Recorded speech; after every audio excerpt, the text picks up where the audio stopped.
So, yun o, labas yung logo ng Sony, no? Ayan. Tapos, mag-raster po siya. Then, patay. Tapos, babalik siya. Labas yung logo ng Sony. And then, mag-raster. Then, patay. So, ito yung kanyang problema.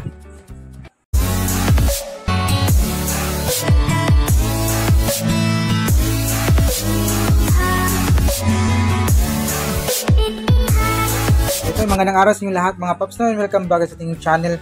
So sa araw na ito, meron akong konting update, no, sa ating ginawa dito, balis ng Sony. 32 inches lang to. Yan yung cover niya. So ko yan nagay yung cover nito. Wait lang.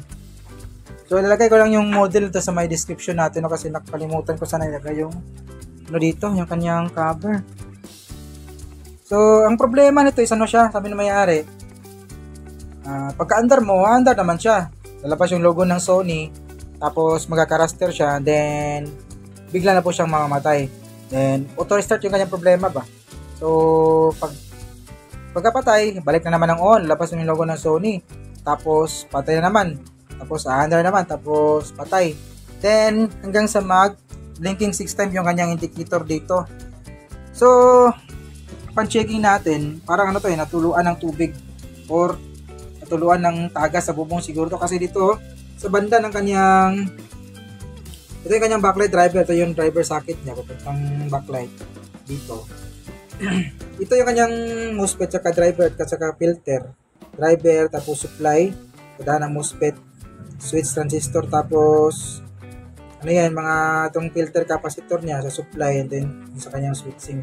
So dito, chinek po natin yung capacitor nito, normal naman lahat. Tapos medyo kinalawang lang po yung kanyang mga paa dito sa side na to, kasi dito natamaan dito dito yung papunta yung tagas sa may bubong nila.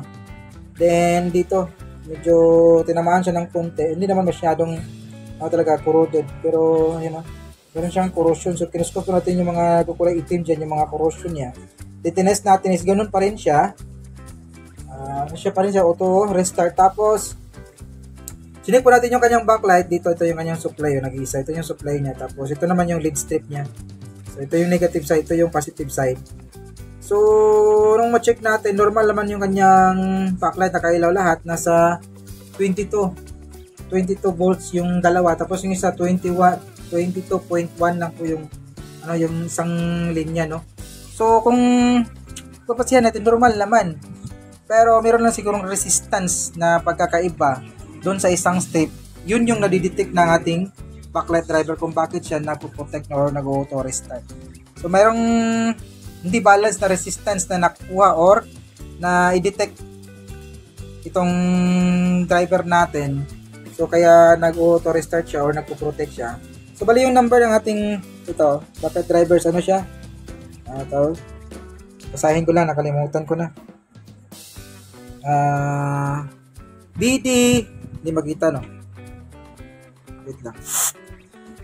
Number nito is, hindi makita sa camera, pero number nito is BD93978B. Tapos yung kanyang sinearch natin sa Google, yung kanyang pin protection sa may pin number 31. So dito tayo, ito yung kanyang pin number 1 Ito yung kanyang pin number 1 dito. So magbilang tayo hanggang dito, 20 po yan. Tapos dito naman 2021 hanggang pin 31. Ito yung linya ng kanyang protection pin.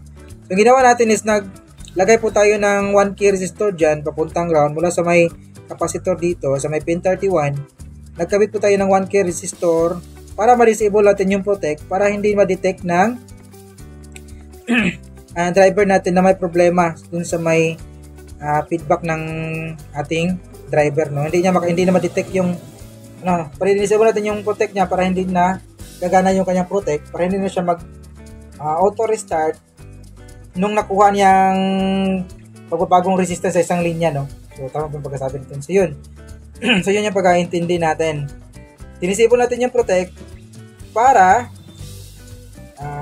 hindi na siya magkakos ng auto restart kasi wala na po siyang protect, no, kasi disable na po natin. Ayan. So, ito po yung naging resulta niya. Ayan. Basta ko lang.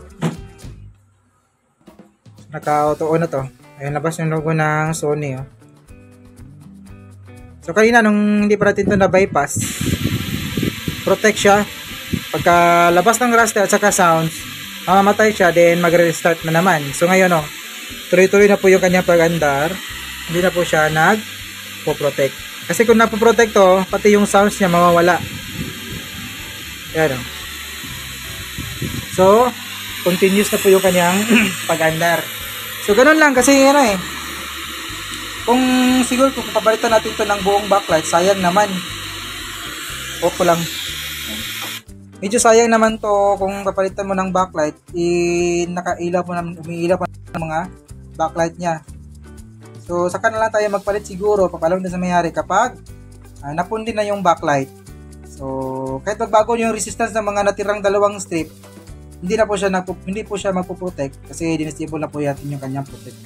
Ayan. So, ito lang yung gusto ko yung bagay sa araw na to, and sana sa mga baguhan, sana nakatulong to sa inyo, no, sa mga nagsisimula pa lang. Sa mga master, wala na to sa mga master, mani-mani na to, no. So, hanggang dito lang yung video natin mga paps. Maraming salamat sa mga tsaganood, no.